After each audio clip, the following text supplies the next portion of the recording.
Hi అండి. కొత్తగా tailoring నేర్చుకునే వాళ్ళకి రౌండ్ నెక్‌కి పైపింగ్ అనేది ఈజీగా నేర్చుకునే అవకాశం ఉంటుంది. బట్ స్క్వేర్ నెక్‌కి పైపింగ్ నేర్చుకోవడానికి మాత్రం కొంచెం కంగారు, భయం, చాలా డౌట్స్ కూడా ఉంటాయి. ఇక మీరు స్క్వేర్ నెక్ ఆర్ పలకల కంఠం బ్లౌజ్ పైపింగ్ వేసే విషయంలో అస్సలు భయపడాల్సిన అవసరం లేదు. ఈ వీడియో కంప్లీట్‌గా చూసాక మీకు మీరే స్క్వేర్ నెక్ పైపింగ్ ఈజీగా స్టిచ్ చేసుకోగలరు. సింగిల్ పాదంతో థ్రెడ్ పైపింగ్తో ఎలా ఈజీగా స్క్వేర్ నెక్ అనేది పైపింగ్ నీట్గా చాలా సన్నగా నీట్గా పైపింగ్ అనేది థ్రెడ్ పైపింగ్తో ఎలా వేసుకోవాలో ఈ వీడియోలో చూసేయండి. ఇంకా పైపింగ్ స్టార్ట్ చేసే ముందు అయితే నేను 2 విషయాలు చెప్తాను. ఒకటి, పైపింగ్ థ్రెడ్ అనేది మనకు సన్నగా రావాలంటే 12వ నెంబర్ పైపింగ్ థ్రెడ్ అనేది తీసుకోండి. సెకండ్ది, మనం పైపింగ్ వేసే శారీలో కలర్ కాంబినేషన్స్ అనేవి లైట్ అండ్ డార్క్ అనేవి 2 ఆపోజిట్ కలర్లో ఉంటే మనం వేసే పైపింగ్ ఇంకా లుక్ అనేది ఎన్హాన్స్ అవుతుంది. ఇంకా ఆలస్యం చేయకుండా వీడియోలోకి వెళ్ళిపోదాం. ముందుగా అయితే సేమ్ కలర్ థ్రెడ్ అనేది ఖచ్చితంగా మెషిన్కి పెట్టుకున్న తర్వాత మనకి ఆపోజిట్ కలర్ అనేది మనం క్రాస్ పీసులు తీసుకోవాలి. అది నేను ప్రీవియస్ వీడియోలో చెప్పాను. ఈ వీడియోలో మళ్ళీ స్టార్టింగ్ నుంచి చెప్తే మీకు లెంత్ ఎక్కువైపోతుంది అనేసి చూపించట్లేదు. హ్యాండ్స్కి కూడా నేను సేమ్ కలర్ పైపింగే వేద్దాం అనుకుంటున్నాను. హ్యాండ్స్ కూడా ప్లెయిన్గా వచ్చాయి కాబట్టి. కొన్ని హ్యాండ్స్కి మనం పైపింగ్ వేయము, అంచులో ఇస్తాడు కదా, అంచు ఇచ్చిన బ్లౌజ్కి అయితే మనకి పైపింగ్ వేయాల్సిన అవసరం లేదు. బట్ ఇక్కడ ప్లెయిన్గానే ఇచ్చాడు కాబట్టి నేను హ్యాండ్స్కి నెక్కి కూడా పైపింగ్ వేయాలని అనుకుంటున్నాను. ముందుగా అయితే నేను ఏదైతే పైపింగ్ వేయాలనుకుంటున్నానో ఆ కలర్ క్రాస్ పీసులు తీసుకొని జాయింట్ చేసుకొని ఒకవైపు ఒక పావించు స్టిచ్ చేసుకొని పక్కన పెట్టుకున్నాను. నేను ముందుగా బ్లౌజ్ కట్ చేసుకొని ఫ్రంట్ బ్యాక్ షోల్డర్స్ జాయింట్ చేసుకొని హ్యాండ్స్ కూడా స్టిచ్ చేసుకొని ఓన్లీ పైపింగ్ ఒకటే ఈ వీడియోలో చూపిస్తున్నాను. మీకు బ్లౌజ్ కటింగ్ స్టిచ్చింగ్ వీడియో కావాలంటే చెప్పండి, నెక్స్ట్ వీడియోలో చేసి పెడతాను. ముందుగా అయితే నేను ఇక్కడ థ్రెడ్ అనేది 12వ నెంబర్ థ్రెడ్ అనేది తీసుకున్నాను కదా, నాకు ఎంత పడుతుంది అనేది ముందుగా అయితే కొలుచుకుంటున్నాను. సింగిల్ పాదంతో వేయడానికి చాలామంది భయపడుతుంటారు. బట్ ఆ భయం పడాల్సిన అవసరమే లేదు.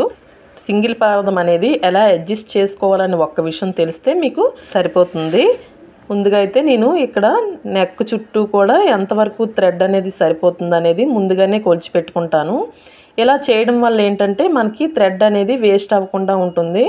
అంచనాగా మనం థ్రెడ్ అనేది పైపింగ్ వేయడం వల్ల కొంచెం ఎక్స్ట్రా ఉండి థ్రెడ్ ప్రతి బ్లౌజ్కి కూడా ఎక్స్ట్రా అనేది వేస్ట్ అయిపోతూ ఉంటుంది. ఇలా చేయడం వల్ల ఏంటంటే మీకు థ్రెడ్ ఎంతవరకు యూజ్ అవుతుందో అంతవరకు మాత్రమే ముందుగా కొలుచుకొని పెట్టేసుకుంటే అస్సలు చిన్నది కూడా వేస్ట్ అవ్వకుండా ఉంటుంది. ఇలా ఒకసారి ట్రై చేయండి.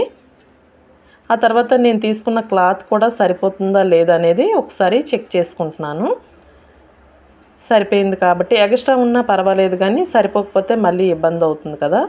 నేను స్టార్టింగ్లో హ్యాండ్స్కి పైపింగ్ వేయాలని అనుకోలేదు, అందుకని ఓన్లీ నెక్కనే క్లాత్ క్రాస్ పీసులు తీసుకుని జాయింట్ చేసేసాను. మళ్ళీ తర్వాత హ్యాండ్స్కి కూడా వేస్తే బాగుంటుంది కదా, ప్లెయిన్ ఇచ్చాడు కాబట్టి అని మళ్ళీ తర్వాత కట్ చేస్తున్నాను. 1.5 1.5 కానీ రెండిట్లో ఎలాగైనా తీసుకోవచ్చు. 1.5 ఇంచ్ క్రాస్ పీస్ తీసుకొని ఒకదానికొకటి ఆపోజిట్లో ఈ కోన్ షేప్ ఉంటుంది కదా, ఈ కోన్ షేప్కి ఒకదానికొకటి ఆపోజిట్లో పెట్టుకొని స్టార్టింగ్ ఎండింగ్ రఫ్ చేస్తూ స్టిచ్ చేసుకోవాలి. మనకు అలా ఎన్ని క్లాత్లు కావాలంటే అన్ని క్లాత్లు కూడా రఫ్ చేసుకోవాలి, లేకపోతే తర్వాత మనకి కుట్టు వీడిపోయే అవకాశం ఉంటుంది. నేను మీకు స్టార్టింగ్లో 2 బ్లౌజులు చూపించాను కదా, ఒకటి రౌండ్ నెక్, రెండోది స్క్వేర్ నెక్. నేను ఈ వీడియోలోనే 2 నెక్లు కూడా చూపిద్దాము. సింగిల్ పైపింగ్తో ఎలా వేసుకోవాలి, సింగిల్ పాదంతో ఎలా వేసుకోవాలి, డబల్ పాదంతో ఎలా పైపింగ్ వేసుకోవాలని ఒకే వీడియోలో పెడదామని 2 బ్లౌజులు కూడా మీకు స్టార్టింగ్లో చూపించేశాను. బట్ వీడియో లెంత్ ఎక్కువైపోతుంది, మళ్ళీ నేను స్పీడ్గా చెప్తే మీకు అర్థం కాదని ఒక్కొక్కటి వేరే పెడదామని మళ్ళీ డిసైడ్ అయ్యి సింగిల్ పాదంతో ఎలా పైపింగ్ వేసుకోవాలి స్క్వేర్ నెక్ అనేది ఈ వీడియోలో ఒకటే పెడుతున్నాను. ఎందుకంటే నేను స్పీడ్గా చెప్పేశాను అనుకోండి మీకు అర్థం కాదు కొత్తగా నేర్చుకునే వాళ్ళకి. అందుకని నేను స్టార్టింగ్లో 2 బ్లౌజులు చూపించానని మీకు డౌట్ వస్తుందని చెప్తున్నాను అంతే. తెలుసు కదా, క్రాస్ పీసులు తీసుకొని ఒక 1/4 ఇంచ్ అనేది ఒక వైపు అనేది స్టిచ్ చేసుకోవాలి, రెండో వైపు అనేది థ్రెడ్ పెట్టి స్టిచ్ చేసుకోవాలి. నేను స్టార్టింగ్లో చూపించాను కదా, నెక్కి ఇలాగే స్టిచ్ చేసుకున్నాను. 2 చూపించాను అనుకోండి మీకు లెంత్ ఎక్కువైపోతుందని హ్యాండ్స్కి మాత్రమే ఎలా స్టిచ్ చేసుకున్నానో చూపించాను. చెప్పాను కదా, 12వ నెంబర్ థ్రెడ్ అనేది కంపల్సరీగా తీసుకోండి సన్నగా రావాలనుకుంటే. అప్పుడు హ్యాండ్స్కి కూడా నేను మళ్ళీ కొలుచుకుంటున్నాను థ్రెడ్ ఎంత పడుతుంది ఏటని. ఒక హ్యాండ్ తీసుకొని డబల్ ఫోల్డింగ్ చేసేసుకున్నామంటే 2 హ్యాండ్స్ కూడా ఎంత పడుతుందో తెలిసిపోతుంది. కాబట్టి కొంచెం ఎక్స్ట్రా కట్ చేసుకుంటే మంచిది, ఒక 1/2 ఇంచ్ అనేది. ఈ వీడియోలో సింగిల్ పాదంతో ఎలా పైపింగ్ వేసుకోవాలో చూపిస్తాను. నెక్స్ట్ వీడియోలో డబల్ పాదంతో కూడా పైపింగ్ వేసుకోవచ్చు. అది ఎలా అడ్జస్ట్ చేయాలో నెక్స్ట్ వీడియోలో చూపిస్తాను. ముందైతే ఇక్కడ సింగిల్ పాదంతో ఎలా వేసుకోవాలంటే ముందు డబల్ పాదాన్ని స్క్రూ డ్రైవర్ అనేది చాలా ఇంపార్టెంట్. నేను ప్రతి వీడియోలో చెప్తాను. ఈ పెద్ద స్క్రూ డ్రైవర్ అనేది చాలా బాగా యూజ్ అవుతుంది. ఈ పాదాలు చేంజ్ చేసుకోవడానికి ఈ స్క్రూ డ్రైవర్ అనేది పెద్ద స్క్రూ డ్రైవర్ ఉండాలి. పెద్ద స్క్రూ డ్రైవర్తో ఇలా చేంజ్ చేసి సింగిల్ పాదాన్ని మనం బిగించుకొని ఇక్కడ నేను చూపిస్తున్న విధంగా కొంచెం అడ్జస్ట్ చేసుకోండి. మనకి రైట్ సైడ్కి మనం పాదం అనేది కొంచెం జరిపామంటే లెఫ్ట్ సైడ్కి సూది అనేది కొంచెం ముందుకు వస్తుంది. అప్పుడు పైపింగ్ అనేది సన్నగా వస్తుంది. ఒకసారి మీరు ట్రై చేస్తే నేను చెప్పేది మీకు అర్థమవుతుంది.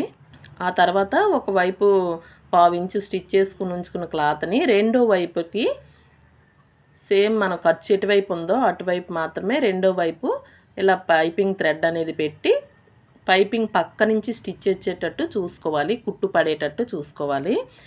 పైపింగ్ మీద పడుతుందా, పైపింగ్ థ్రెడ్ మీద పడుతుందా, పక్కన పడుతుందా అని అలా అబ్జర్వ్ చేసుకుంటూ, ఎక్కడ కూడా పైపింగ్ థ్రెడ్ మీద అనేది మనకి స్టిచ్ పడకూడదు.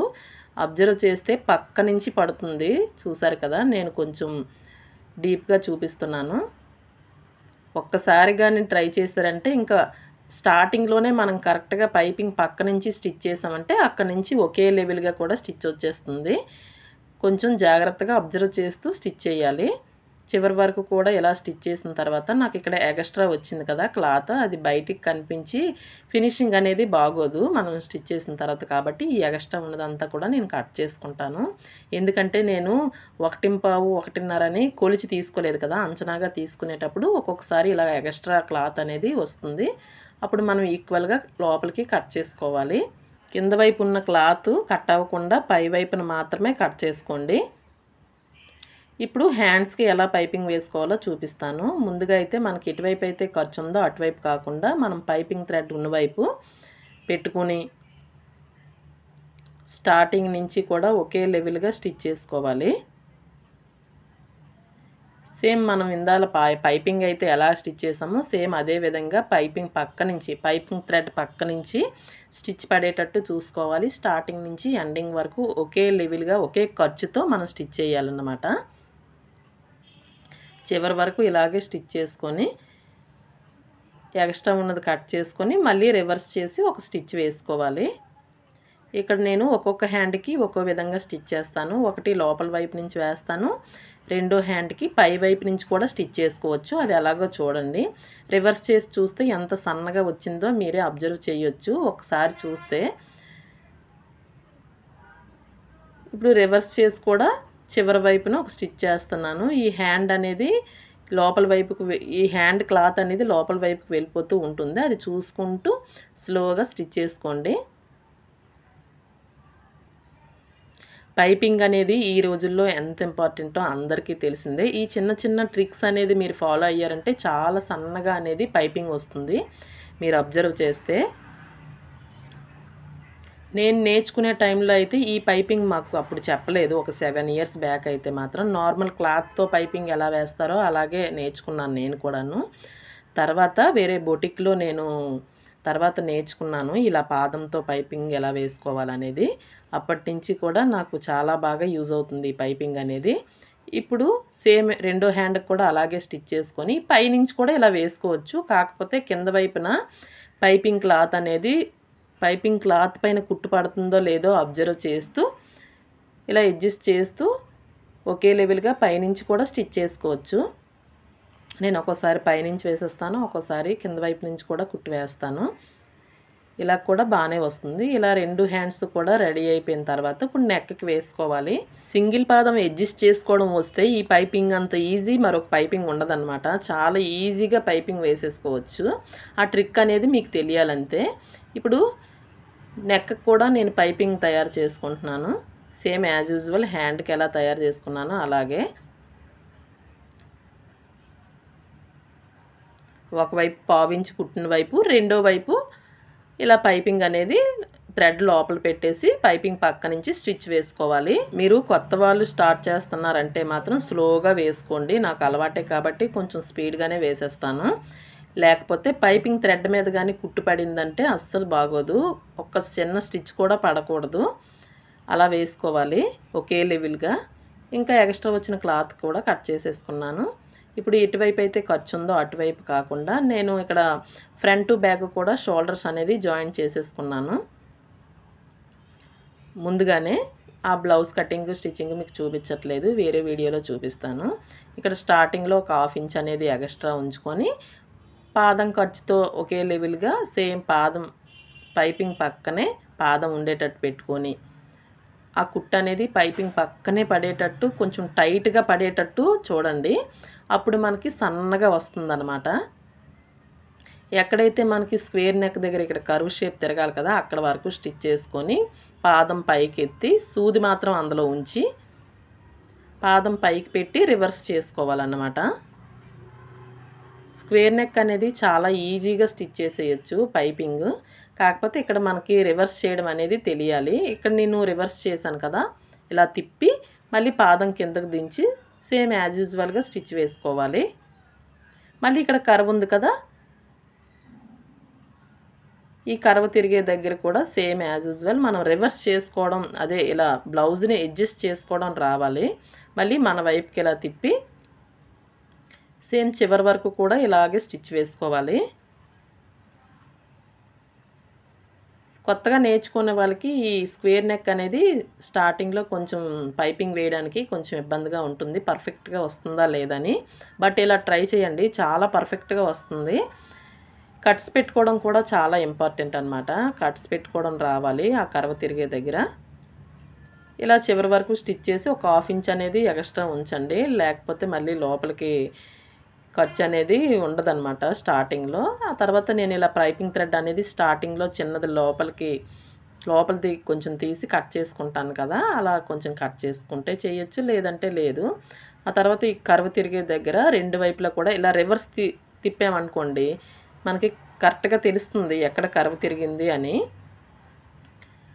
ఈ ఎక్స్ట్రా బ్లౌజ్ పీస్లు అనేవి నాకు ఎక్స్ట్రా పోగుల్లాగా ఉంటే కట్ చేసుకుంటున్నాను. ఫినిషింగ్ అంటే ఇదే అన్నమాట. ఎక్కడ కూడా పోగులు అనేవి కనిపించకుండా ఉంటే నీట్గా ఫినిషింగ్గా ఉంటుంది బ్లౌజ్ అనేది.